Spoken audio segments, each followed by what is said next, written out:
Thank you so much for being here today. I would love to start with you introducing yourself and telling Yeah, us your name, when you graduated from Trachtenberg, and what you're doing now. Melissa, thanks so much for hosting me. I'm Landon Derentz. I'm the Senior Director of the Atlantic Council's Global Energy Center. The Atlantic Council is a global think tank, and the Global Energy Center is devoted to taking the energy security challenges of the day and navigating us quickly to a net zero future that is both sustainable, but also in the economic and security interests of the United States, friends and partners. So we keep busy at work at that. I graduated from Trachtenberg in 2009. I was doing the part-time degree while I was an active duty Air Force officer at the time at Bolling Air Force Base, and have since left the Air Force and obviously working both through government and now in the NGO community. Terrific. Well, we're not going to make you reach back in your memory all the way to graduating from Trachtenberg, but let's start with what's the best networking advice you've received? The best networking advice, in my opinion, is to don't turn down opportunities.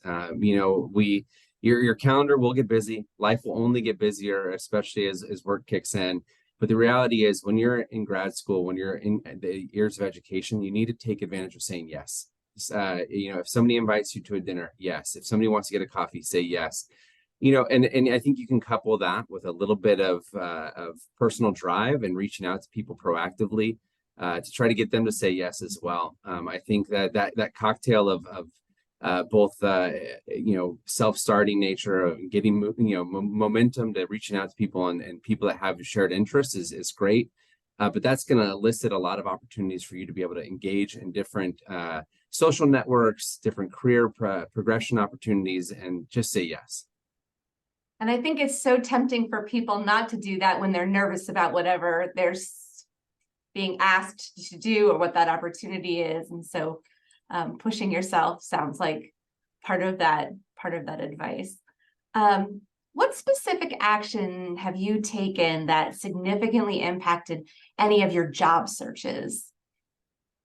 I think one really critical aspect of developing your career is if you have a passion for something, you need to lay the foundation for it, even if it sounds simple, early on, because resumes, people are going to be given resumes, they don't necessarily know who you are, and they're going to be looking for specific attributes that give them some type of connective tissue to. So if you want to be in international affairs, go in an international work studies program, like think about foreign language.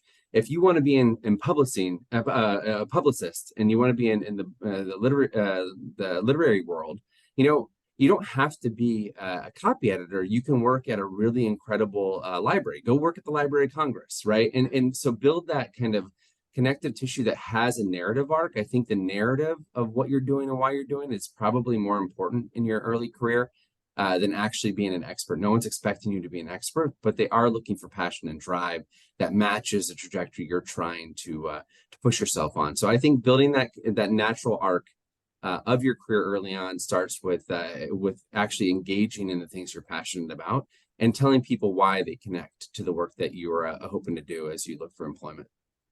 That makes a lot of sense. And thinking about opportunities that you have when you're still in school, there's lots of opportunities to work with a professor who's doing something that interests you or working on a publication about something that interests you. So thinking broadly beyond just particular job moves, Sure. Different kinds of experiences makes a lot of sense. Yeah, I think it all builds on itself, right? And I think it contributes to what I still think of as like this narrative arc of why your career. There's a lot of people that'll come with resumes, and perhaps it says I was a server or I play the acoustic guitar at the coffee shops. And it's not going to translate the same way. It's a great thing to do, and I actually don't think it's even bad to have on a resume that you're a musician, for example. It adds character. People will gravitate towards that. But if you're looking for my career, for example, to be in energy and climate policy, I'm looking for people that have a natural touch point and why they've engaged in this and building that justification up early on. Okay, so next question. What have you found most helpful? You've gotten past the first stage that we've just talked about. What have you found most helpful in preparing for an interview? So this is actually pretty direct and pretty straightforward, but I hope people do take it very seriously. you have to find the core fabric, the core values of any institution or company that you're applying to. So maybe they incredibly value integrity, or maybe there's an aspect of service. And I think it's important to look at all of the attributes that they are highlighting as their core components of their business, not necessarily their business model, but who they are in terms of the values of the company. And then I think you need to match each of the values of the company to a story, to tell people how you've exhibited that attribute and how you can further contribute to it in the context of the employer that you're pursuing a career with. And so doing your research, and I would imagine that doing research partly is looking at the website and seeing what they talk about, and also maybe talking to some people who work there or have worked there and see how that actually plays out in real life. I mean, there's no better way to have a sense of what matters to a company than actually making sure you do the due diligence. It's a prerequisite to look at a website. It's a prerequisite to make sure that you're looking at the public-facing documents. You know, if it's a publicly traded company, for example, they'll have annual reports, they'll have quarterly reports for shareholders. I mean, just there's an abundance of information out there. If it's an NGO, I guarantee they have a mission page.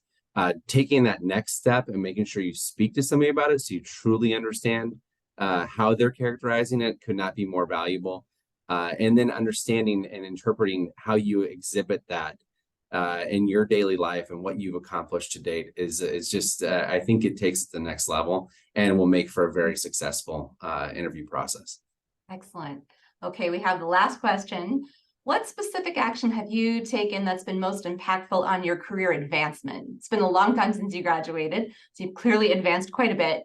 What are some of the one thing that you think you've used to further that advancement? You know, if there's one attribute in my career that has really impacted and influenced the success I've experienced, it's that you don't have to agree with people. You don't have to just be a yes person, but you do need to be a solution person. And I think, you know, if you gravitate to saying that's not going to work, or you can't make this happen, or, you know, giving explaining why the no is a powerful attribute, you're not going to succeed. You're not going to promote, because people aren't looking for you to always do it exactly how they want it done, but they are looking for progress. And so I think it's really important to distinguish this from a yes man to a person who's solution oriented, because and by no means should you just be a lemming and walk the path as somebody's telling you how to do it. I mean, we don't go to college, we don't spend time at studying at Trachtenberg, not to give some critical thinking and some momentum to why we have a specific value to any organization that we affiliate with. But you do need to find a way to move forward and continue the momentum of any organization, whether it's private industry, government, or the nonprofit community. I think it's just absolutely critical that you find that solution-oriented pattern and continue to bring progress to your organization. If you do that in any even the smallest ways, just in building in relationships for people to further hone partnership, versus big projects, mega projects, and finding the most efficient way to get something done, it's going to serve you really well. And it certainly has served me in my career. I kind of feel like we went back to the beginning where we're talking about saying yes to opportunities, yes to abilities to connect, yes to opportunities to make a difference. Not just saying yes, but then actually going ahead and making that impact. It's the next step, right? I mean, in terms of the interpersonal aspect, say yes so that you make sure you're at the table and giving yourself a shot to engage. Once you're at within the corporation, within the institution, be creative, put your education to work in a way that makes sure that we're pursuing progress and maintaining momentum. It'll be a really helpful aspect of your career. Terrific. Thank you so much, Landon. We greatly appreciate your time, your insight and inspiration. I know our students are going to value that. And I hope that we have the opportunity to work together again soon. I really appreciate it. And for those interested in the Atlantic Council, we do have a young fellowship program. So look for the YGP program and really look forward to collaborating in the future.